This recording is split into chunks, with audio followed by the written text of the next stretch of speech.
কিন্তু নীচতা, হীনতা, তুচ্ছতা ওনার পিছু ছাড়েনি। আমি আজকে এইসব কথা বলতে চাইনি, কিন্তু বলতে বাধ্য হচ্ছি যে এইসব চোখে আঙুল দিয়ে দেখায় না দিলে বাঙ্গুদের চোখ খুলবে না। খালেদা জিয়া আমার জন্য কি ছিলেন সেটা আমাদের জেনে নেওয়া দরকার। তাকে হারায় আমরা আসলে কি হারালাম সেটাও জেনে নেওয়া দরকার। যে কোনো জাতির জীবনে কিছু ইউনিফাইং ক্যারেক্টার লাগে, যিনি পুরো জাতিকে একটা সুতায় বেঁধে ফেলতে পারেন। খালেদা জিয়া ছিলেন তেমনি একজন ইউনিফাইং ক্যারেক্টার, মৃত্যুর আগেও তাই ছিলেন। ইউনিফাইং ক্যারেক্টার আসলে কি আর কেনই বা তাদের দরকার পড়ে? জাতি আসলে কোনো প্রাকৃতিক সত্তা না, এটা একটা কল্পিত নৈতিক কমিউনিটি। একটা জাতি বায়োলজিক্যালি বা ন্যাচারালি অস্তিত্বশীল না। জাতি হলো একটা ইমাজিন মরাল কমিউনিটি, কল্পিত একটা নৈতিক কমিউনিটি, যেখানে মানুষ বিশ্বাস করে আমরা একসাথে আছি, এক ভবিষ্যতের দিকে যাচ্ছি। এই বিশ্বাস নিজে নিজে টিকে থাকে না, এটার জন্য দরকার হয় একটা কেন্দ্রীয় নৈতিক রেফারেন্স পয়েন্ট, মরাল রেফারেন্স পয়েন্ট, সেন্ট্রাল, যেটা মানুষকে বলে দেয় যে কে আমরা, কেন আমরা একসাথে, কোন মূল্যে আমরা একসাথে থাকব। এই রেফারেন্স পয়েন্টই হলো ইউনিফাইং ক্যারেক্টার। মানুষ খুব সাধারণভাবে রাজনীতি বোঝে, জাতি বোঝে, অ্যাবস্ট্রাক্ট রিজন দিয়ে না, এমবডিড মিনিং দিয়ে রাজনৈতিক আনুগত্য গড়ে তোলে। সংবিধান, আইন, প্রতিষ্ঠান এগুলো বিমূর্ত, এগুলো অ্যাবস্ট্রাক্ট রিজন। কিন্তু মানুষ আসলে প্রশ্ন করে এই রাষ্ট্রের মুখ কে? এই জায়গায় ব্যক্তির আবির্ভাব অনিবার্য, এটারই বলে এমবডিড মিনিং। থমাস হবস খুব নির্মমভাবে বলছিলেন যে মানুষ কেওসের চাইতে অথরিটি পছন্দ করে, আর অথরিটি সবচেয়ে কার্যকর হয় যখন তা একটা দৃশ্যমান ব্যক্তির মধ্যে কেন্দ্রীভূত হয়। এই অথরিটিটা খালেদা জিয়ার মধ্যে কেন্দ্রীভূত হয়েছিল। তাই ইউনিফাইং ক্যারেক্টার হিসেবে ব্যক্তি আসলে মানুষের অস্তিত্বগত ভয় মোকাবেলার রাজনৈতিক উত্তর। কিং মানে বা রাজা এখন ইউরোপে আছে, এটাও রাষ্ট্রের প্রতীকী শরীর, এটাও unifying character, symbolic body of the state. দার্শনিকরা দেখাইছেন যে এই কিং এর আসলে দুইটা বডি, একটা ন্যাচারাল বডি মানুষ হিসেবে রাজা, আর একটা পলিটিক্যাল বডি রাষ্ট্রের প্রতীক। এই দ্বিতীয় শরীরটাই হচ্ছে আসল। মানুষ রাজাকে দেখে আইন হিসাবে, ইতিহাস হিসাবে, ভবিষ্যতের প্রতিশ্রুতি হিসাবে। তাই কিং ফিগার কেবল শাসক না, তিনি রাষ্ট্রের জীবন্ত রূপক, লিভিং মেটাফোর। এটাই তাকে ইউনিফাইং ক্যারেক্টার করে তোলে। আধুনিক রাষ্ট্রেও কিং ফাংশন কিন্তু টিকে থাকে এই ধরনের কিছু ক্যারেক্টারের মধ্যে দিয়ে, যেটা খালেদা জিয়ার মধ্যে ছিল।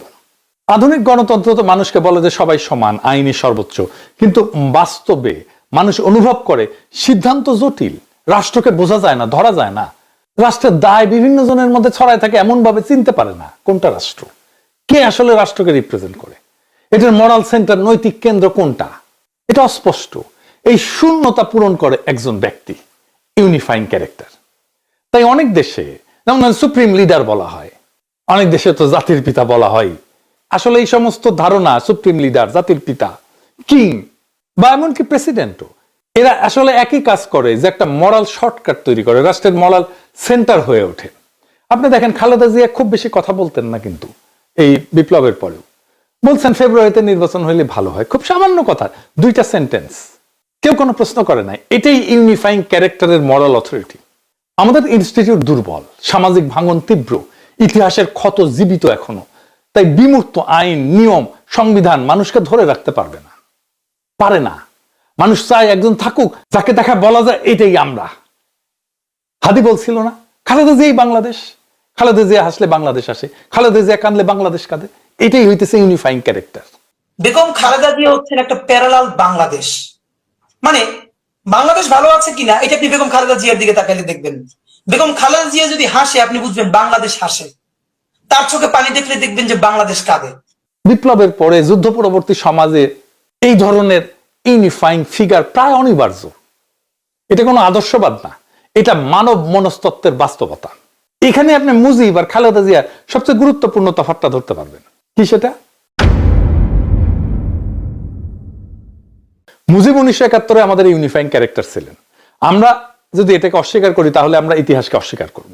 কিন্তু উনি থাকতে পারেন নাই ইউনিফাইং ক্যারেক্টার হিসেবে, কারণ ইউনিফাইং ক্যারেক্টার তখনই চিরস্থায়ী হয় না যখন নিজেকে, ওই ক্যারেক্টার নিজেকে রাষ্ট্রের সমর্থক ভেবে বসে। ফিলোসফিক্যালিও যে কিং ফাংশন যেটা, এইটা তো সত্যিকারের ইউনিফাইং একটা ক্যারেক্টার। এই কিং নিজেকে প্রতীক হিসেবে ব্যবহার করতে দেন, কিন্তু সিদ্ধান্তকে প্রতিষ্ঠানের দিকে ঠেলে দেন। নিজের সিদ্ধান্ত নেন না, নিজের ক্ষমতাকে ট্রানজিশনাল মনে করেন তিনি। অন্তর্বর্তীকালীন রাজা হিসেবে কাজ করেন, কিন্তু রাজতন্ত্র তৈরি করেন না। তিনি জানেন এই কিং ফাংশন, আমি কিন্তু কিং এর কথা বলতেছি না, মনে রাখেন কিং ফাংশন, রাজা হিসেবে কাজ করে কিন্তু রাজতন্ত্র তৈরি করে না। তিনি জানেন আমার কাজ ঐক্য তৈরি করা, আমাকে অমর করা না, নিজেকে অমর করা না।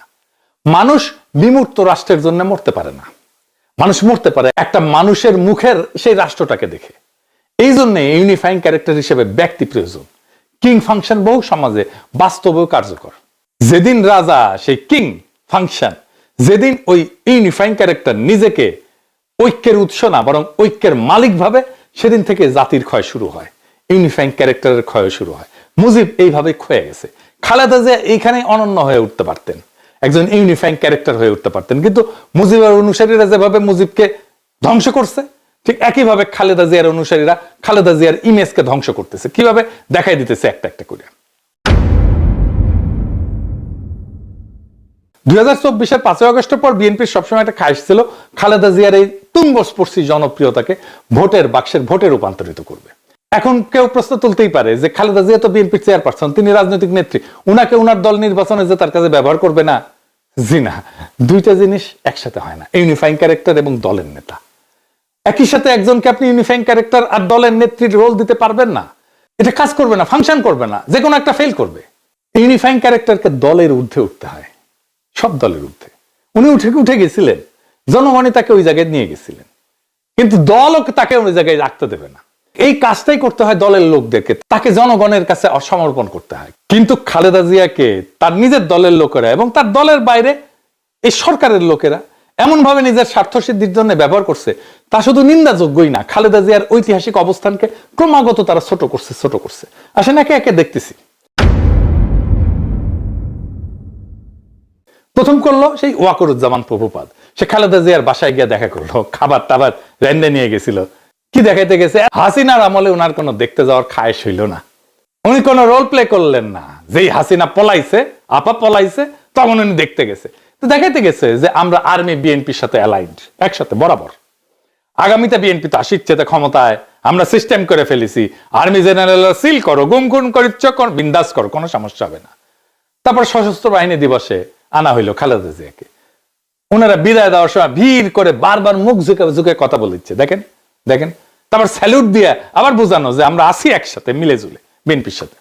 ওনাকে আনার টাইমে, সশস্ত্র বাহিনী দিবসে আনার টাইমে ভয়ঙ্কর ভিড়ের মধ্যে আনা হয়েছে, দেখছেন। ইনফেকশন তো হয়েছে প্রোগ্রামে যাওয়ার পরেই। তারপরে উনি অসুস্থ হইলেন। ওয়াকার আর বিএনপির অ্যালাইনমেন্ট দেখানোর কাঠফাড়া দিতে হইল জাতিকে এইভাবে। আমি তখনই লিখছি যে যেভাবে ভিড়ের মধ্যে দিয়ে ওনাকে গাড়িতে তোলা হয়েছে তা মোটেই ঠিক হয়নি। ম্যাডাম যে গুরুতর অসুস্থ সেটা কেউ বিবেচনায় রাখেনি। তার আশেপাশে ভিড় জমতে না দেওয়া এবং কথা বলার সময় অন্তত 1 মিটার দূরত্ব বজায় রাখা উচিত ছিল। এমনকি উনাকে যারা আনা নেয়া করছে বা কথা বলছে তাদের সবার তো নিজের মাস্ক পরা উচিত ছিল, ম্যাডামকেও মাস্ক পরে রাখা উচিত ছিল। দেখা গেছে ম্যাডামের মাস্ক এখানে নিচে নামায় রাখছেন। ম্যাডামের মেডিকেল টিমের উচিতই হয়নি কোনোভাবে এই অনুষ্ঠানে যাওয়ার অনুমতি দেওয়া, আর দিলেও সংক্রমণ প্রতিরোধের ন্যূনতম, ইনফেকশন প্রতিরোধের ন্যূনতম ব্যবস্থা নেওয়া হয়নি। আবার দেখেন তারেক রহমানের প্রত্যাবর্তনে ওয়াকারের নজিরবিহীন সেনা নিরাপত্তা দিয়ে ওই একই জিনিস প্রমাণ করতে চাইলো আমরা একসাথে অ্যালাইন্ড।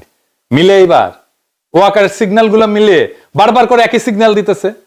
তারপরে দেখেন বিএনপি নিজে কিভাবে খালেদা জিয়ার ইমেজ নষ্ট করছে। খালেদা জিয়াকে 3টে আসনে প্রার্থী করছে। উনি গুরুতর অসুস্থ, অচেতন অবস্থায় হাসপাতালে, উনার হাতের টিপসই নিয়ে মনোনয়ন জমা দেওয়া হয়েছে। একজন মানুষকে তো সজ্ঞানে সচেতন সম্মতি দিতে হয়। এখন অচেতন বা ঘরের মধ্যে থাকা কোনো মানুষের হাতের টিপসই কি আমরা সচেতন সজ্ঞান সম্মতি বলতে পারি না। তো এই লেভেলে নামার তো দরকার ছিল না। সারা জীবন তো যন্ত্রণা দিচ্ছেন উনারে, ওনার কথা শুনেন নাই। আওয়ামী বিরোধী আন্দোলনে উনার দেয়া কর্মসূচিতে দলের স্থায়ী কমিটির সদস্য হয়ে বাধা দিচ্ছেন আপনারাই। এখন উনারে অসুস্থ অবস্থায় জাতি যেখানে উনারে মাথায় তুলে রাখতেছে, উনারে আপনাদের মাটিতে নামায় আনতেই হবে যেন ভোটে জিততে পারেন। সি রে ননি সি। ব্যানে করছি না। চট্টগ্রাম উত্তর জেলা বিএনপি সাবেক আহ্বায়ক যে গোলাম আকবর খন্দকারের সাথে টেলিফোনে বেগম খালেদা জিয়া ফোনে তিনি গোলাম আকবরকে বলতেছেন যেন আমির খসরুকে বলে দেন খসরু যেন চট্টগ্রামে আওয়ামী বিরোধী আন্দোলন সংগ্রামে বাধা না দেয়। আন্দোলন করছিল বর্তমানে চট্টগ্রামের মেয়র ডাক্তার শাহাদাত হোসেন। খসরু এই সমস্ত কাজে বাধা দিচ্ছিল ডাক্তার শাহাদাতকে। 11 বছর আগের টেলিফোন আলাপ। ফোন আলাপে খালেদা জিয়া আমির খসরুকে বহিষ্কারের হুমকিও দিছিলেন। শুনেন। হ্যাঁ বুঝলেন। ম্যাডাম চান? কোথায় আপনি? আমি চিরঙ্গে। আচ্ছা শোনেন, জি আমি সাদাতকে বলেছি জি। একটা কাজের দায়িত্ব দিয়েছি, খসরু যেন কোনোভাবে কোনো কাজে বাধা না দেয়। খসরুকে মেসেজ দেন। আমি আমি ম্যাডাম ভাইয়ের সাথে তো কথা হয়েছে, আমি আপনার আশা আর দরকার নেই আমি কোনো কথা, আপনি বেশি কথা বলতে জানেন না, এত কথার কোনো দরকার নেই। আমি আপনাকে যা বলছি সেটা বলেন, আপনি কোনো কথা বলবেন না, বুঝছেন কিনা? ওকে ঠিক আছে ম্যাডাম, এটা তো অবশ্যই।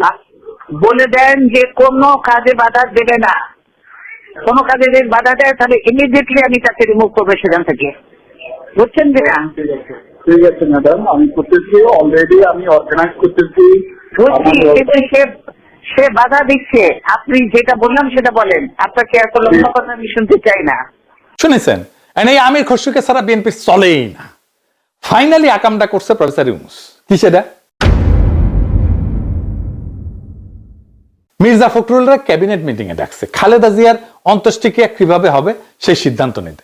প্রফেসর ইউনূসের সরকার যে একটা গর্ধব টাইপের সরকার, আর ভিতরে যে ধান্দাবাজ লোভীরা আছে সেটা যাই নাই। আমি ওনার মৃত্যু সংবাদ জানার সাথে সাথে লিখছিলাম এই যে এটা, আমি বলছিলাম যে জরুরি জাতীয় সভা আহ্বান করে প্রফেসর ইউনূস সকল রাজনৈতিক দলকে নিয়ে সর্বসম্মতভাবে বেগম জিয়ার শেষকৃত্য সংক্রান্ত সিদ্ধান্ত গ্রহণ করা উচিত, যেন ওনাকে জাতি যথাযথ সম্মান এবং শ্রদ্ধায় বিদায় জানাতে পারে।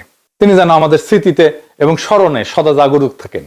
ওনার মহাজীবন আর কর্ম থেকে আমরা যেন পরবর্তী প্রজন্ম যেন প্রেরণা পাইতে পারি। ওনার সর্বদলীয় মিটিং করবেন, সেটা করলেন না। খালেদা জিয়া তো সবার, হয়তো বিএনপির নেত্রী না শুধু, উনি সর্বদলীয় করবেন না, তাইলে তো বিএনপি আর ভোটের পয়েন্ট তুলতে পারবে না, পয়েন্ট তুলতে পারবে না খালেদা জিয়ার মৃত্যু থেকে। তাই ভোটের পয়েন্ট তোলার জন্য ক্যাবিনেটে মির্জা ফখরুলকে বসাইতেই হবে। কারো মাথায় এটা আসে নাই যে কাজটা বিধি বিরুদ্ধ, এটা করাই যায় না।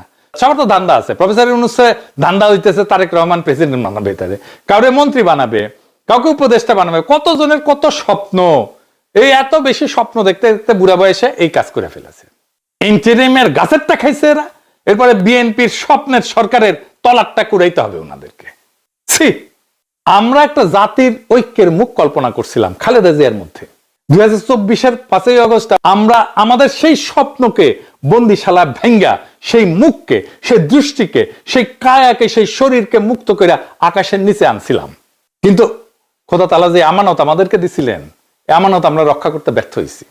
কিছু মানুষের লোভে, তার দলের ধান্দায়, যাকে আমরা সমস্ত বাংলাদেশের জন্য মাথার ছাতা করতে চাইছিলাম, তারা তাকে কুক্ষিগত করছে নিজেদের নিজ স্বার্থে। যে মুখে ইনসাফ এবং হকের আলো দেখার কথা ছিল, সেখানে তারা আইকা দিছে দলের দাগ, চক্কা ছাপ্পা লাগাই দিছে, সত্যের উপরে মিথ্যার সিলমোহর লাগাই দিছে।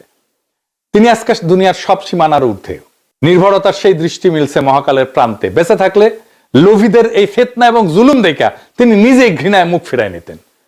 খোদা তাআলা সর্বোত্তম পরিকল্পনাকারী, তাই উনাকে এই নোংরামি দেখতে হয় নাই। সৃষ্টিকর্তা তাকে আপনার রহমতের ছায়ায়, শহীদের মর্যাদায়, নিকটবর্তী সম্মানিত স্থানে অধিষ্ঠিত করেন আর আমাদের হকের পক্ষে অবিচল রাখেন। খালেদা জিয়া অমর হোক।